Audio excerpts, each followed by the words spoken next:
Modern technologies, such as social media, have rendered us self-sufficient. We no longer need other people, not in the flesh anyhow. We can, and many of us do, lead isolated lives in our caves known as apartments with Netflix and, in the best case, 2 cats. And so this is the postmodern lifestyle. And I think we are lucky because when people come together nowadays, it's a union of hatred and envy and rage. Negative effects have become the new social glue. I would even say the exclusive social glue. People don't come together anymore in order to further any causes in any meaningful way. I'm not talking about narcissistic virtue signaling. People don't do empathy, they don't do love, they don't do bonding and attachment and marriage and committed relationships. They don't do any of this. They do hatred, they do envy, they do rage, they do nihilistic destruction, they revel, they cherish, they flourish in the demise of the other. And who is this other? It's not the billionaires. The billionaires are a species unto their own. There's nothing you can envy in a billionaire. It's so way out of the reach of most people that billionaires are perceived as living on another planet, an alien extraterrestrial species visiting Earth from time to time. So there's no envy there. But you, as an uneducated, underpaid, ridiculed, discriminated against, overlooked human being, you would envy your neighbor, your middle-class neighbor, who is better educated, is better paid, is esteemed and cherished and valued. You would envy that person. The underpaid, lower middle classes and working class, they envy the middle class. They don't envy the billionaires. On the very contrary, they weaponize billionaires against the middle class. It is the middle class, including public intellectuals, professors, the elites, medical doctors, experts, people who leverage their education and knowledge in order to make money and survive and thrive. They are the target. They are the target of the mob. They are the target of the emerging ochlocracy. They are the target of the weaponized oligarchs. They are the target of the hatred movement, of the envy movement, of the rage movement, of the nihilistic movement, which passes for politics nowadays. So aren't we better off isolated from each other? Aren't we much safer when we do not collaborate, when we do not collude, when we do not conspire to destroy each other? I think we are. Moreover, I believe that being alone is the natural state, and that having been forced to work with each other in close proximity, to collaborate with each other on anything from reproduction to recreation to production, manufacturing, having been forced to do this, it created a lot of pent-up resentment and hatred and envy and rage and other negative effects. I think our natural state is to be alone. And the abnormal state is having to deal with other people, which sucks. It's onerous, it's difficult, it's disgusting. Other people suck. And so leaders like Donald Trump and Erdogan and Netanyahu and Putin and Modi and Milei and many others, such leaders, and Orbán of course, such leaders leverage these negative effects, this hatred, this envy, this rage against the other which is the same like me, but has done better in life. Same like me, but more educated. Same like me, but better paid. Same like me, but, goes on vacations constantly. Same like me, but has a functional family. Same like me. Not an oligarch, Not a billionaire, which is way beyond my reach and absolutely not the same like me, but people who are the same like me, but have won a hand in the lottery of life. And so populist leaders leverage this aggression, and thrive on it, and construct whole empires and patronage networks and political parties centered around this. And so at the current moment in history, we are far better alone than together. Togetherness nowadays, the intimacy of the masses, the hive mind, the cult mind, they are existential threats to the human species. We should thank modern technology for pulling us apart, from preventing us from interacting meaningfully with others. Because when we do, we get MAGA. When we do, we get Netanyahu's party, the Likud, the right wings. When we do, we get Putin. And when we do, we get Hitler. You're about to watch an interview I've had, and regrettably the interviewer refused to allow me to upload the raw unedited exchange. So what you're about to watch is a censored, edited version, which I disavow and do not endorse. But still, it's better than nothing. Dear listeners, today I have something a little different, and I think you'll find it fascinating. In the last episode, I used the theories of Vaknan and Hegel to explore the narcissism embedded in Western spiritualism. And it occurred to me afterwards that only one of these theorists is dead. The other is a brilliant, eloquent speaker who could present his own ideas far better than a third party interpreting them. This week, you'll hear directly from Professor Sam Vaknan himself, one of the most recognised and, yes, controversial voices on narcissism. Now, we come at this topic from different angles. Professor Vaknan goes deep into aspects of his theory that may not have been laid out before. His view that narcissism arises from the human condition itself, and that the power structures around us simply reflect this inherent nature. Now, if you're a regular listener, you'll know that I lean more towards seeing power structures as integral to our atomization, and as fostering narcissistic traits as coping mechanisms. So, after Sam's articulation of his theory, we move into a broader discussion. And this isn't about who's right or wrong. It's about exploring different perspectives to better understand and hopefully better address the challenges of connection and disconnection in our time. So no single lens has the whole truth. And the more angles we bring to loneliness and isolation, the better equipped we are to deal with them. So our conversation is a long one, and one thing that Sam and I absolutely agree on is not censoring opinion. So I'll be bringing you this in two parts. Part 2 will be out next week, and this week I invite you to listen with curiosity and to notice what resonates for you and what doesn't, because the questions we ask about human nature shape how we see the roles of culture and power. Now, if this is your first time here, I'm Jordan Reyne, a philosophy graduate with a severe allergy to self-help gurus, and this is The Loneliness Industry, a podcast where we examine the forces that shape our ability or inability to connect. Now, Professor Vaknan, I suspect you don't need much of an introduction, especially if anyone has Googled the word narcissist after a mind-bending breakup. But in case anyone listening opted to go into hiding due to society's current state, Professor Vaknan is the author of Malignant Self-Love, a pioneer in the field of narcissism studies and one of the most controversial and most cited voices on pathological narcissism. This is the man who coined most of the language we have today when it comes to narcissistic types, tactics and behaviours. In the mid-90s, Professor Vaknan was almost the sole voice on understanding narcissism as pathology. Slightly less well known is the fact that he also delves deep into narcissism as a more general requirement of being in Western cultures. A professor of psychology, a former economic advisor, and someone whose work has not only shaped the online understanding of narcissism, but has also ignited intense debate across academic and clinical spheres. He is also, and I say this with great admiration, impossible to reduce to a single label. So instead of trying, let's hear directly from the man himself. Sam, thank you for agreeing to speak on The Loneliness Industry. It is an honour to have you here.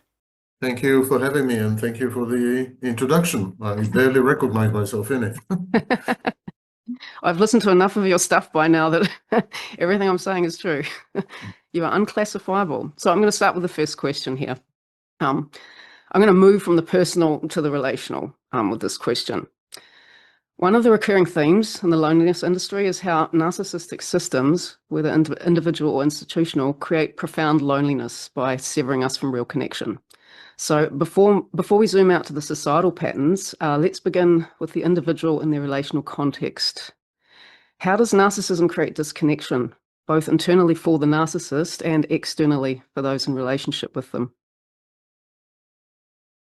I don't think that narcissism creates loneliness. I think it's rather the other way around. I think loneliness creates or triggers narcissistic defenses.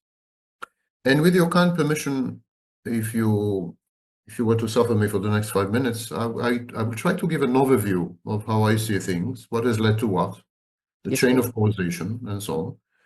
And perhaps based on that, we could go on tangents and explore additional territories and so on. Sounds good.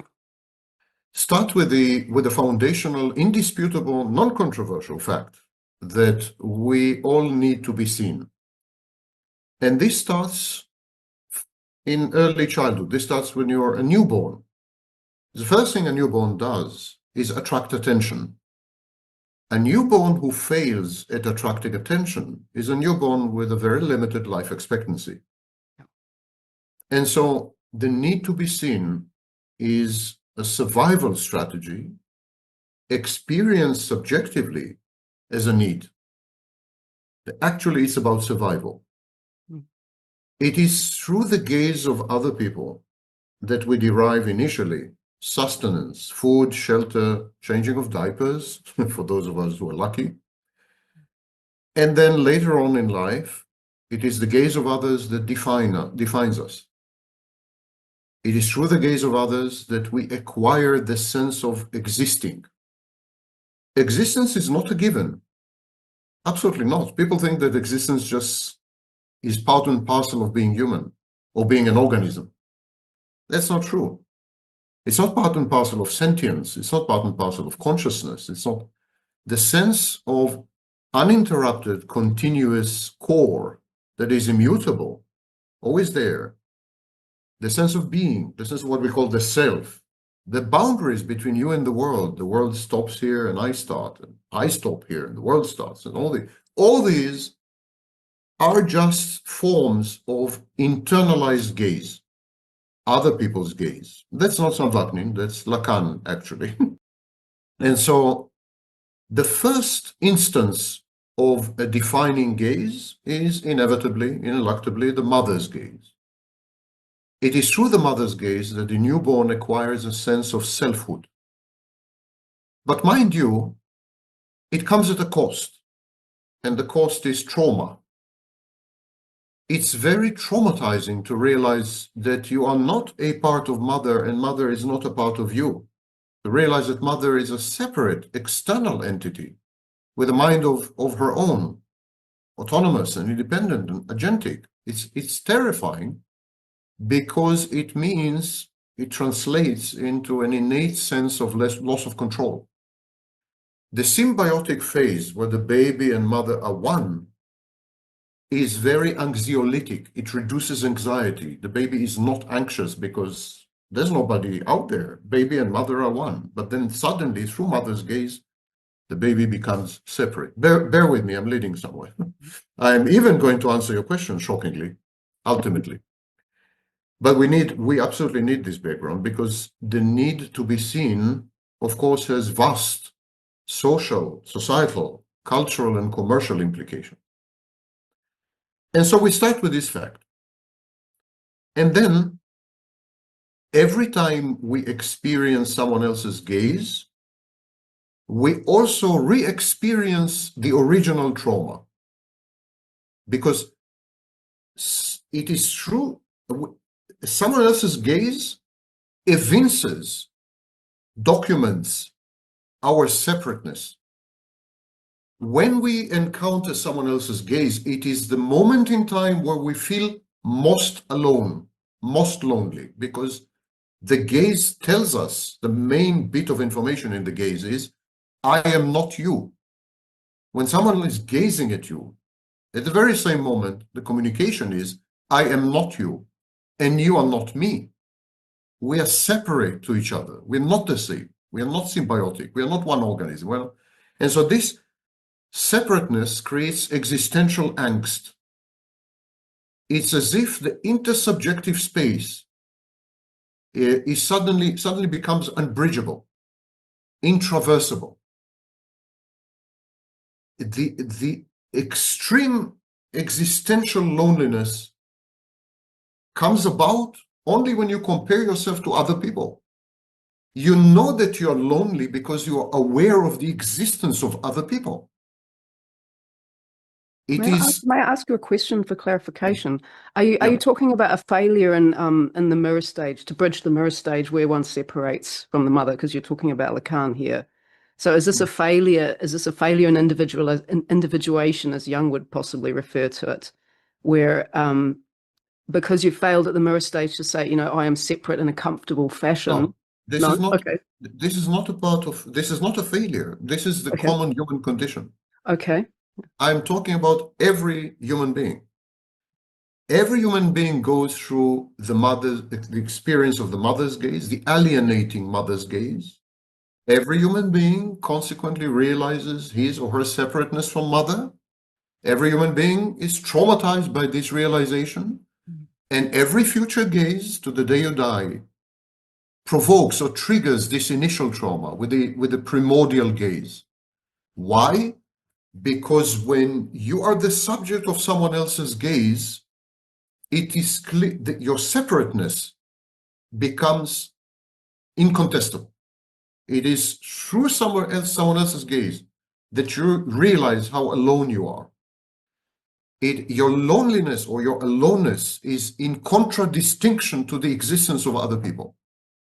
Is this an impossibility of being truly seen? Because it sounds like even if I were to attempt to understand you to the best of my capacity, that I would ultimately fail, and that my failure, despite maybe I get it, I don't know, 70% right, whatever is the highest percentage, you would still feel completely alienated even by my attempts. Which is precisely why I said a bit earlier that it evinces the failure or the unbridgeability or of the intersubjective space. Okay. So because the intersubjective space can never be traversed, can never be crossed, the other is never accessible, never comprehensible, never meaningful, never fully graspable. Yes. Never fully graspable. Yes. And you're right that various philosophies in abstraction of a kind, but it is the existence of that untouchable, impermeable, unbridgeable, inaccessible entity that allows you to realize your own separate existence. And the separateness is so solipsistic, so total, that it triggers the primordial trauma of your aloneness. It provokes anxiety. Existential angst, according to Sartre, is the outcome of the need to choose, the need to make choices. Whereas I think it's much more profound. I think in my work, existential angst is about realizing how alone you are, and there's little you can do about it. Sounds like you mean it's an inherent aspect of the human condition. It's an inherent aspect of being human, yes, of grasping the outside world. The minute you grasp the outside world. You've preempted a question I want to ask later on, but it fits here because you do talk in previous interviews about the process of atomization, and it was quite a long time ago. I think it's about 7 years ago, the interview I was watching, and you referred to the atomization of people in modern capitalist society, saying that we're not as reflected as we used to be, and therefore we seek it elsewhere. But it sounds like that your theory's developed further along since that interview, because it sounds now like it's inherent. You can't be atomized if you're inherently isolated.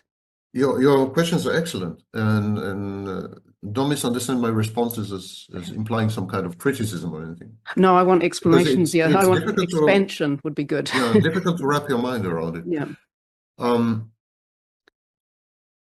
While the gaze, while the bridge to another person is impossible, the intersubjective space is a myth.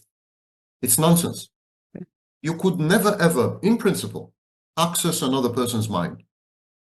Another person's mind is a domain that is out of access, out of reach, in principle. So this invention or this convention of the intersubjective space is nonsense, I'm sorry to say. And with it, of course, equally nonsensical is the concept of empathy. Okay. Einfühlen. Einfühlen in German, like you feel like one. How can you feel like one? You're never one. Yeah. Except when you are 6 months old. Yeah. Empathy was invented shockingly by a German. The It is shocking. Yes, the original word was Einfühlen. So the intersubjective space is a convention or a myth that we have concocted in order to reduce our level of anxiety. If we were to confront the truth that other people are forever outside our reach and that their gaze is traumatizing and alienating because it informs us of our own essential existential aloneness, solipsistic aloneness, yes. So if we were to accept this, we would go mad. All of us would go mad. And this is where I revert to your question. Part of this mythology is the gaze. The gaze is perceived counterfactually as some kind of bridge. The defining gaze makes you come alive. The defining gaze imbues you with a sense of existence, with a sense of selfhood, and with boundaries. It is a defining gaze that gives rise to you. And yet, it's a figment of mythology. It's not real. What is a defining gaze? It's a story we are telling ourselves. It's a narrative that we invent. But still, in this particular restricted sense, it does exist. Even narratives and myths and fiction have power. They exist. I mean, narratives exist. They have an existence of their own. And so the defining gaze is crucial. Albeit counterfactual, it's crucial. The same way, for example, that the resurrection of Jesus Christ is counterfactual, but pretty crucial. So, and we are willing to pay a price in order to secure a defining gaze. And the price is socializing with other people. Yeah. I think we socialize with other people because we consume indefinitely their defining gaze. We need the defining gaze. We depend on it. We disappear in the absence of these defining gaze, or at least we experience ourselves as dissipating, as if we were dissipating or disappearing. We need the gaze. The gaze is like fuel. Like food. It maintains us, keeps us alive. And the price we pay is that we have to spend time with other people, because other people have a monopoly on the defining gaze. You cannot obtain the defining gaze from an animal, you cannot obtain defining gaze from a bacterium or from the government. Defining gaze comes from other people. You have to socialize with them. I'm saying you have to socialize with them because I think the normal state is to be alone. I think society, socializing, are the abnormal states. I wanted to ask you that. So under your theory, so correct me if I'm wrong here too, those that experience deep-seated loneliness, really, I guess we're going to put a Lacanian lens on it, are as close as we can come to encountering the horror of the real, because this is an inherent part of the human condition. So loneliness in that sense, and in terms of your theory and Lacanian theory, is perhaps not a pandemic or something like this. It is actually people slowly coming to terms with the inherent isolation of existence, and like I said, as close as you can come to the horror of the real. Yes, I would attribute it to a failure of fantasy. Yeah. We'll come to it in a minute or two. Okay. I beg your pardon for drawing it out, but it is no, a super please talk, Sam. Please talk. ideas and concepts. Yeah. I have sometimes to repeat myself so that I penetrate, the viewers. I do that too. I call it a process of iterative refinement. It's Yes. fine. Yes, and there are defenses here. Yeah. There are resistances. Yeah. People are not willing to hear this message. Yeah. I'm not pretending that the truth value of my message is established, but at least it's an interesting proposition to be Yes. considered. And people are not willing to do even this. So, to summarize the first part of my introductory comments, we all need a defining gaze, and we're paying the price by having to socialize with other people. Spending time with other people sucks.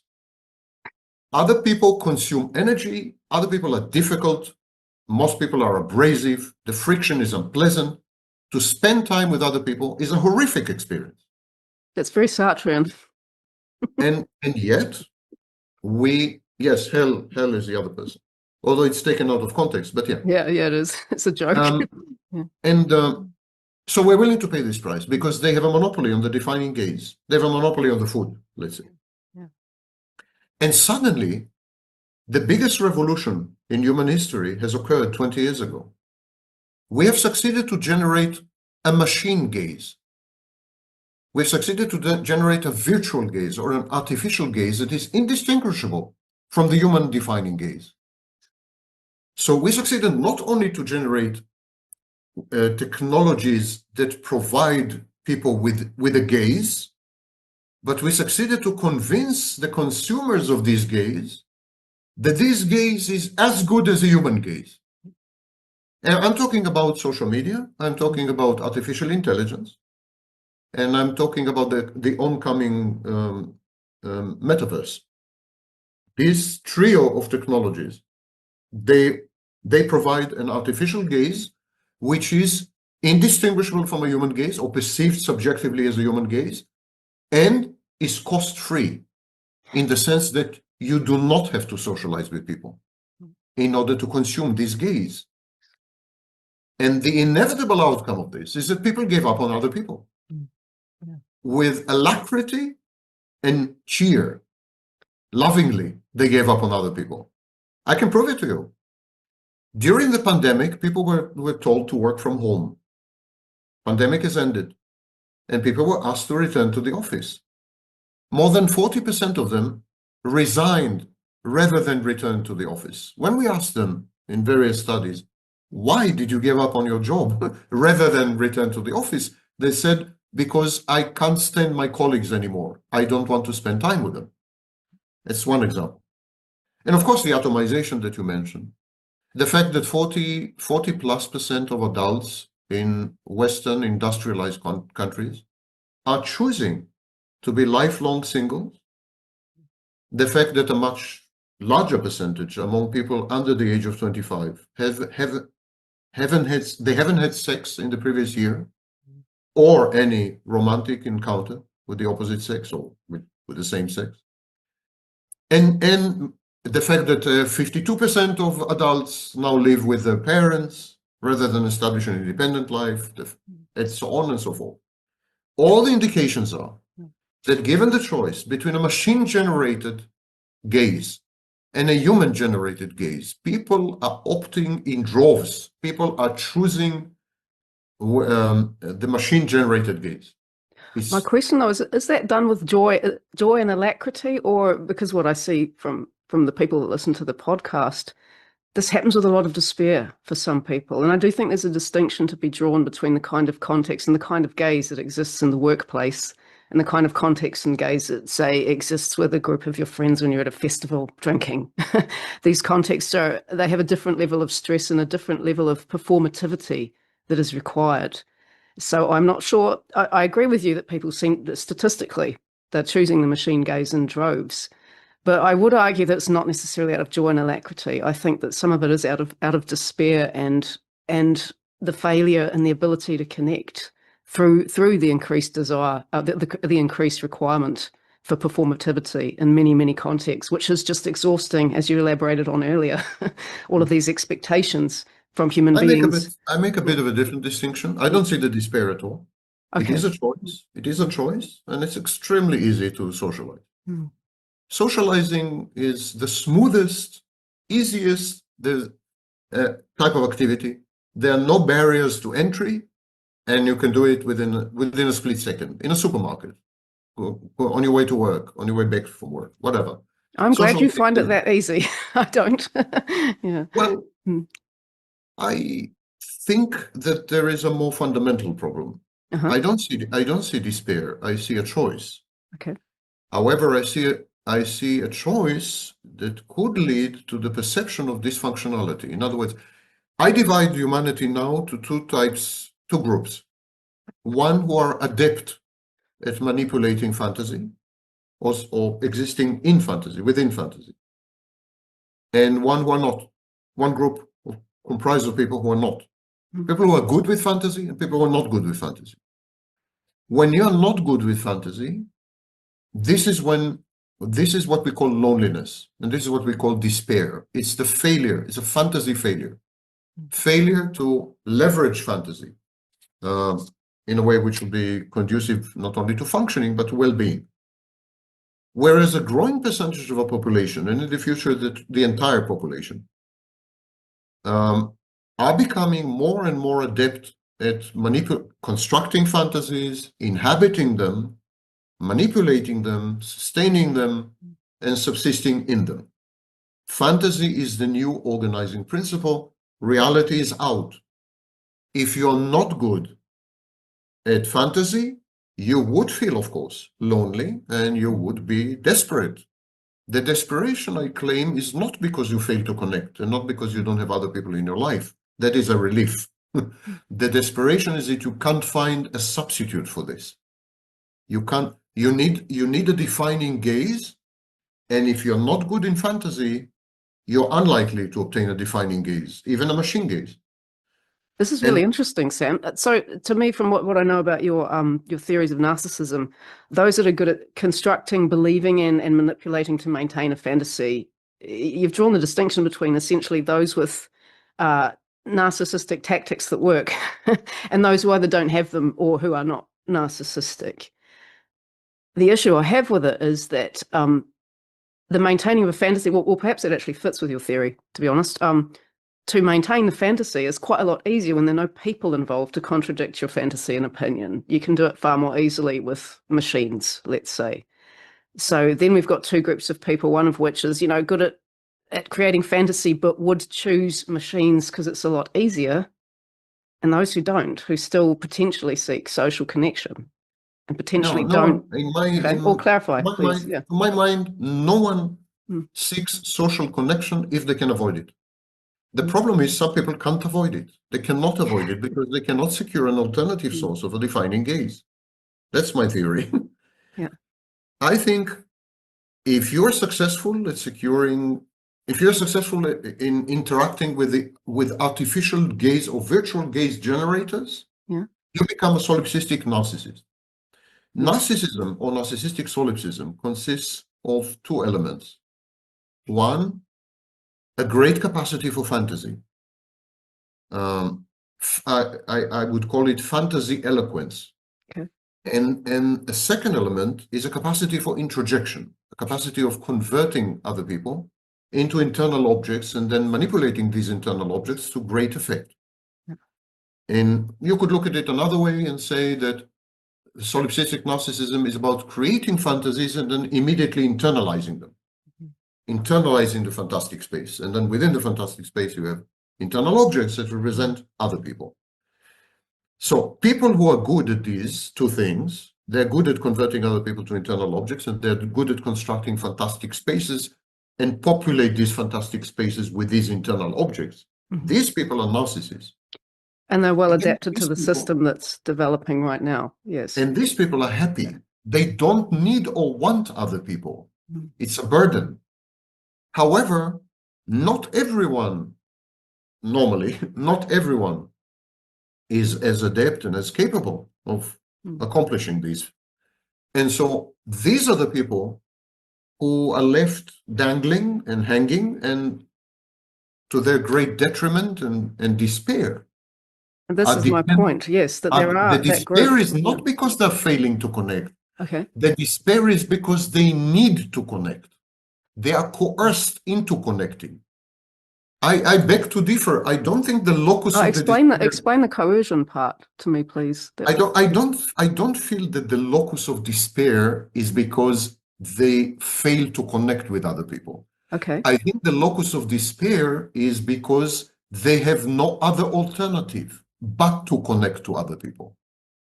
I think the locus of despair is because they are failures, a condition we call narcissistic collapse.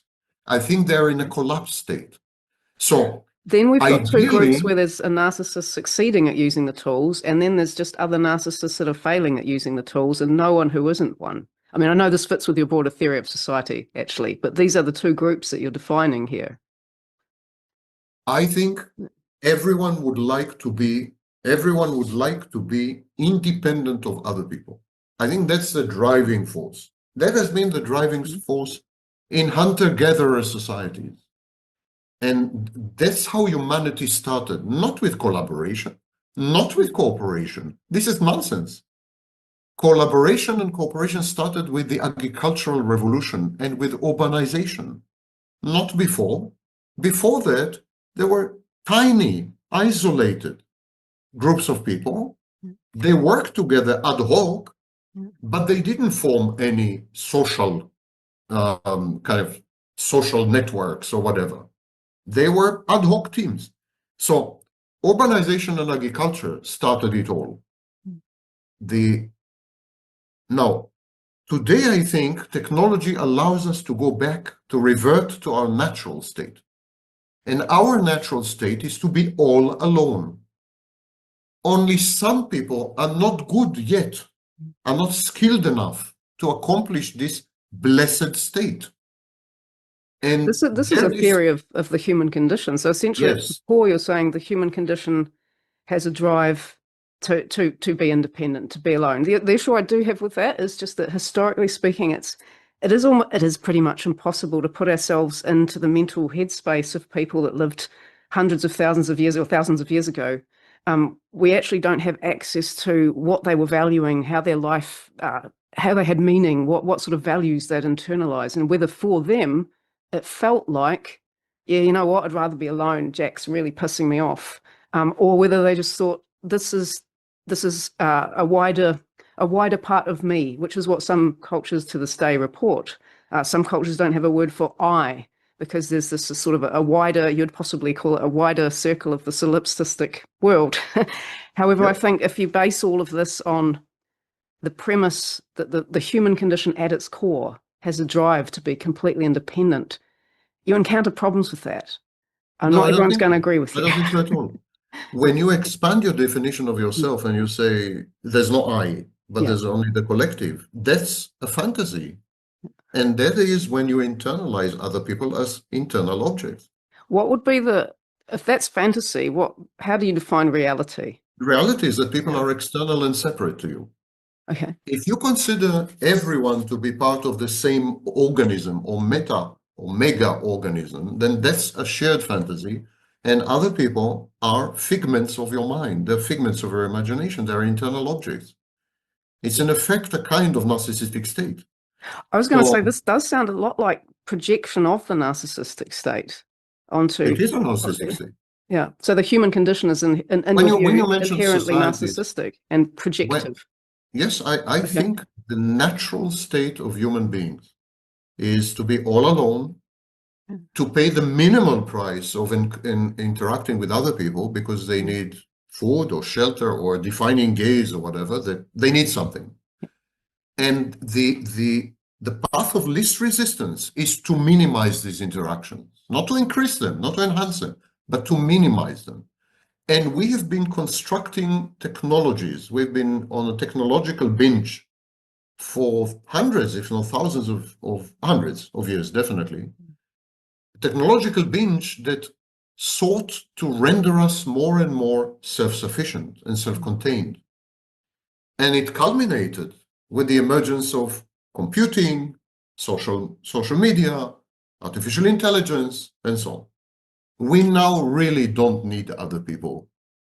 And many of us are choosing exactly this. It's a choice. Make no mistake about it. I disagree completely that it is out of your hands. It's absolute choice. To be atomized, to be alone with your 2 cats and Netflix, that's a choice. That's an absolute choice. And Pew Center, for example, agree with me. But I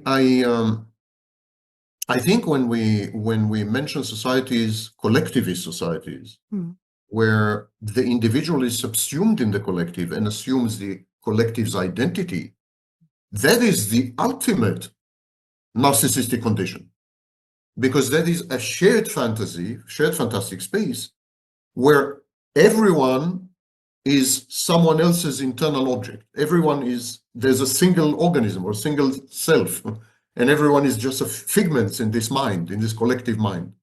So it's a colony. It's a colony approach, kind of. What happens if we substitute the word fantasy for connectedness? Because, these other people are facts. They do actually objectively exist out there. They go and pay their taxes. If they punch you in the face, you know how factual they are. And of course, our memories of them, you could argue, are, the internalized objects. However, I think that it's a very loaded term to say that this is all fantasy. My idea that I'm connected with other people is fantasy. And I do come back to the point that we can't actually occupy the mental space of people, whether or not they had a word for I, me, just one human being, or it was a broader definition. We still are unaware of whether they were thinking, as I said, it'd be way better if I could just hang out on my own. Unfortunately, right now, we don't have the technology to do that, so I'm going to have to help Bob with his hunting. We have ultimately to rely on observations of behaviors, of social structures and so on, and derive from them speculatively the state of mind of the people who have constructed them. So if we see people who, for example, spend time within a social cell of 5 other people, have the opportunity to form a much bigger cell and decline it and even become violent when they're confronted with the possibility, which is the history of the clash between hunter-gatherers and farmers. Farming, agriculture coexisted with hunter-gatherer societies for about 1,000, perhaps up to 3,000 years. There's a debate. Hunter-gatherers chose not to become farmers and even try to exterminate farming or destroy agriculture. There was the famous battle between nomads and hunter-gatherers and agriculture. Cities were consistently being attacked and molested by hunter-gatherer societies, nomads, and so on and so forth. So it's not as if there was a linear transition from tiny social groups to much bigger social groups, indicating clearly a preference for much bigger social groups. Exactly the opposite. So I do think it's hard to extrapolate, though, simply from, and there's a lot of debate in archaeology too, how we do project from our current temporal location our own values onto past cultures. That's endless. That's endless. I mean, this kind of argument, it's endless. This kind of argument is endless. Yeah, exactly. So if it's okay with you, because I do really appreciate the development of your theories, and I haven't heard it to this level of depth before, so thank you, Sam. But there is, just because sticking to my podcast theme, I would actually like to, because last episode I used your theories, as I said, to talk about Western spiritualism and the narcissism and solipsism within that. So in your work, you describe narcissism not as a fixed state, but as a kind of a psychological cycle. And I'm especially interested in how the covert narcissist often longs to become overt, and how the overt narcissist might collapse back into a covert state, especially after some kind of failure to maintain power or the fantasy or control. So would you be able to take us through that internal cycle, how these two states relate and what drives the shift between them? I mean, it sounds very dialectic to me, a dialectic tension going on. I promise to answer your question, but I think we have left a corner of our previous topic uncovered. Okay. And I think it's a very important corner. Yeah. Because when I said that technologies now render people self-sufficient and people are delighted with this and they're making a choice to be alone, one way of buttressing this argument is looking at the features of the technology, whether this is an inadvertent byproduct or side effect of the technology, or whether it's a built-in feature. In other words, is it a This is the feature or a issue. Which bug? causes which? Yes, a feature or a bug. Mm. And I claim that modern technologies have the aloneness feature. They have aloneness or loneliness as a feature, not as a bug. Yes. Oh, I And agree with you there. I will give four examples, and then I'll cover your question. Mm. Number one, intimacy challenges the business models of these technologies. Yeah. If you spend time with people, you're not spending time on the screen. Your eyeballs cannot be monetized. It detracts, it reduces the profits of these companies. So they want you to be alone. They don't want you to be with other people. Mm. Ironically, social media is completely asocial. Yeah, we call it asocial media. Yeah. For Zuckerberg to make more money, he needs you to be single, not have children, not have a spouse, not have a boyfriend, not spend time with other people. Yes. He needs you to spend all this time on Facebook. Number two. Can I interject there though, because that is about power structures and not necessarily some emergent, something that we have all desired and then given up to other people to allow to put into action. These technologies, it's documented, have been designed with the help of psychologists and sociologists and even anthropologists. That doesn't stop them being part of power structures, however. I don't know what is a power structure. I know that if there is a technology that discourages certain human behavior or certain human state of mind, then, it stands to reason. I don't need to be very convoluted about it. Okay. It stands to reason that the people who created the technology wanted it. That's the safest, parsimonious, Occam's razor assumption. Or wanted to profit from it as a fairly simple drive as well. Yes, absolutely. They wanted it, either they wanted to profit from it, but they would not have introduced it had they thought that they could not profit from it. In other words, no they argument would there. not have introduced this feature Yeah. had they believed that this feature would not resonate with people.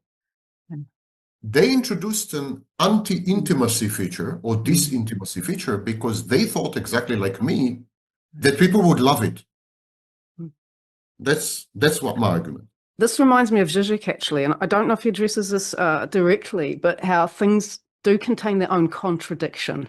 So, the dating apps, like to your point, if you sign up to a dating app, they basically want you to not meet someone that you're going to match with so that you keep coming back and keep paying the fees. But it's only a contradiction because it professes to have one goal, the saleable goal, and then actually does the opposite. And this opposite thing isn't oh yeah, we thought you would resonate with the fact that, you're paying to meet the love of your life and you don't meet them. We thought that would resonate with you. No, that's part of the whole using it. I'm not talking about the overt text. I'm talking about the technological choices. Yeah. They made technological choices that they knew would resonate with human psychology. Yes, like meet the love of your life. That's the resonant part. Text. That's the overt text. These are not the features of the technology. The feature of the technology is disintimacy. Yes. The overt text is propaganda. The overt text is interpolation. I agree with you completely, but the overt text is what provides the resonance. The resonance isn't in, no, I will never meet anyone. I disagree completely. The overt text is not what provides the resonance. What provides the resonance is what the technology does for you. Okay. And what the technology does for you, it empowers you. It empowers you by rendering you self-sufficient, not dependent on other people, and able to disengage. And in control, actually. And in control, and so on. Yeah. So, interpolation is about creating a state of mind, as Althusser described. Yeah. And of course, it creates a state of mind, but the state of mind is the consumption state of mind. So the interpolation or the overt text or whatever you want to call it, the various thinkers and so on, is motivational. And what does it motivate you to do? To consume the technology. Yes. That's why Althusser's main work was had to do with advertising. Yeah. Althusser dealt with advertising, and he didn't say that the message was about truth or reality. No. He said that the interpolation, the advertiser's interpolation, was meant to generate consumption. And similarly, Debord, in his work on spectacle, said basically the same, The spectacle was not about reality. It was not about truth. It was not about... The spectacle was a gateway intended to attract you into... Yes, do you know what this sounds like to me? Exactly what you talked about before. The creation of a fantasy where it offers something that isn't actually the thing that you're going to get. But we as the purchasers of, say, dating apps, because we've been on that one, we're buying into the fantasy with the hopes of obtaining the lie that we're sold. Yeah, but then, and in that sense, I don't think that it's fair to say we're choosing our own isolation, because we've been pulled into this fantasy that we have not created. But you're choosing to not opt out. I think that people do opt out of online dating. I hear incrlicitly that, not online dating. I think I'm talking about social media. I'm talking about social media. I do think that people are increasingly doing so. Which is hilarious for me to say. Absolutely fringe movement. Yeah. It's absolutely fringe. Yeah. On the very contrary, you have an explosion on TikTok and so on. So we're not gonna be seen by the people who've given it up. That's for sure. We're going to be seen by the people who stay with it.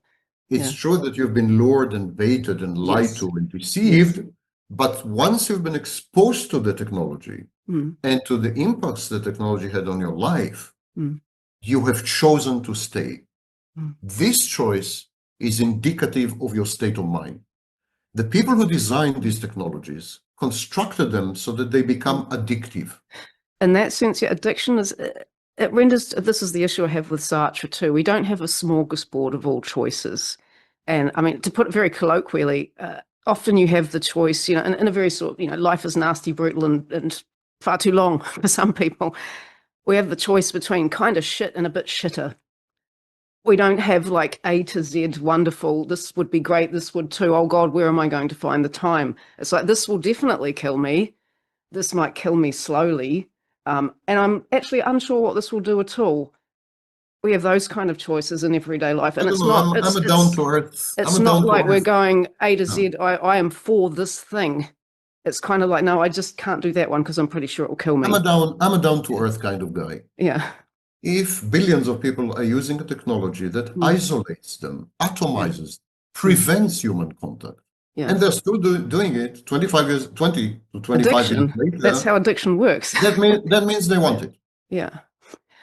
Addiction, in a way that like you can want cocaine. It means they want it, period. I don't like to hyper intellectualize. They want it. If people are using something for 25 years, by now they know the impacts of this technology, and they're still using it. Yeah, you could call it addiction. I don't care about the label. The fact is, I think you called it addiction, actually. Yeah. Similarly, if people are choosing pornography over real sex, it means they want pornography. Yeah. Period. It's undebatable. This is a choice. You can't ignore that. That is a fact. Yeah, I agree with you that it's a choice to do it or not do it, right? But I think when we talk about choice, it does sometimes mislead, and it's part of the capitalist narrative too, that we have this freedom of choice of everything for everyone. Everyone has access to all of these things too, which is also not the case. There's structural violence that prevents access to certain things. The choices aren't as I'm doing this with joy and alacrity, as you said before. It's like sometimes, this is the only thing I haven't tried. I'll give it a go. It's still a choice, you're dead right. But it's not that sort of this is wonderful and therefore this is therefore a reflection of what I genuinely want. So you're saying people are using these technologies for 20 or 25 years and they're actually very unhappy with these technologies and they're still using them. I would say that's possible. Certainly I can speak here from the anecdotal evidence of someone who's gone through a long career of music, right? Having to use social media and hating it. And every time I've had a pause in that career, that's the first thing that goes. It's become, someone described it to me the other day, a friend of mine actually, it's become the monster that is present in our lives that you have to feed. Like if you have a small business, you have to feed it. It is very self-exculpating. It's a victimhood narrative. I understand that. That's natural in the West today. But I can't buy that. The designers of this technology designed it to destroy intimacy. They knew it well. And then people exposed to this technology under false pretenses, there I agree with you, exposed to this technology, discovered its impact on their intimacy or in the intimate lives, and are still using it 25 years later. I would say that's a choice. In my book, that's a choice. And what are they choosing? They're choosing the technology, but they're Yeah. also choosing the impacts of this technology. I do agree with you, and certainly people do that, but digital detox is something that many people do or try. No, many is a misrepresentation. I'm sorry. That's a tiny fringe movement. Yeah, neither of us have done a survey here, so you could be right. Actually, there are public figures as to the are growth. there? Yeah, on digital detox. Not digital detox, but the growth in social networks. They're public companies. Yeah. They have to file with the Securities and Exchange Commission and so on. Interesting. So, yeah. That would be interesting to see, social actually. networks, some social networks are exploding, actually. Okay. That includes Facebook and TikTok. Yes. Instagram. Yeah. They're exploding. Anyway, I do want to get back to this question, Sam, if that's all right. If you could walk us through. I would make one last point, and I will get to your question of overt and covert cycle. Yeah. The last point is that all these platforms encourage negative effects. They encourage anger and fear and hatred and envy. They encourage negative effects, and we should realize that negative effects help us to avoid other people. I mean, if we love other people, we want to be with them. But if we hate them, we don't want to be with them. If we're angry at them, we don't want to be with them. If we're afraid of them, we don't want to be with them. So here's a technology that destroys your intimacy, triggers your negative emotions and negative effects, and this makes you hate people. Yes. Makes you feel good with yourself as well, because you're saying you're self-righteous. You're saying, I see what you mean. Yeah. I hate people and I hold them in contempt and I'm angry at them and so on. But all this is because I'm a good person. All this is because I'm a perfect person or whatever. So, and yet the emergent property is atomization again. Yes. So it's not a side effect. It's not a byproduct. It's not accidental, unforeseen. No, it is the system. I agree with you. Yes, I agree. I agree. And majority of humanity, by now 2.1 billion is latest statistics, majority of adult humanity, have made their choice. They reside on social media and increasingly more so on artificial intelligence, and they avoid other people. Even if we disagree as to the underlying dynamics, and we clearly disagree. Yeah, we do. We cannot disagree. We cannot disagree when it comes to the facts. Oh, absolutely. These are the facts. Yeah, it atomizes, absolutely. And it is the system, not some byproduct. I agree with you there. I do. Yeah, it's systematic. Yeah, exactly. Yes, it is systematic. Yeah. Aloneness is an industry. Absolutely. That's why I called it the loneliness industry. It is an industry. Right about it this. is absolutely an industry. Yes. It's not only an industry, it's performative, it's a spectacle. Yeah, I agree there too. I do. Yeah. Now, this is where I want to ask your perspective on something. Psychology does point to the fact that we tend to project our own reasons for doing things onto others. And it would probably be fair to say that both Sam and I do that in this interview. I'd love to hear it from you, because phenomenological arguments do count. How does it feel inside from your perspective?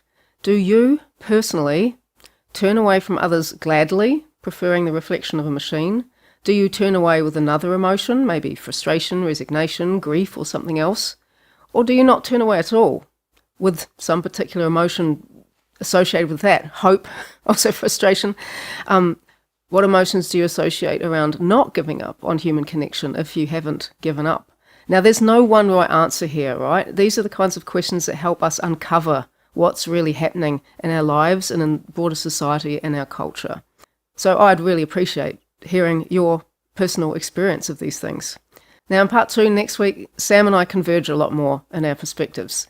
We talk Western spiritualism, psychology, and more on the systems that shape us. Until then, the usual stuff. You can support us on Patreon. You can join the community on YouTube. There's going to be some videos that are just available for the community on YouTube, so please do join there. It helps keep the podcast going. Thanks for listening, and I look forward to reading your experiences around searching or not for human connection. See you then. Bye.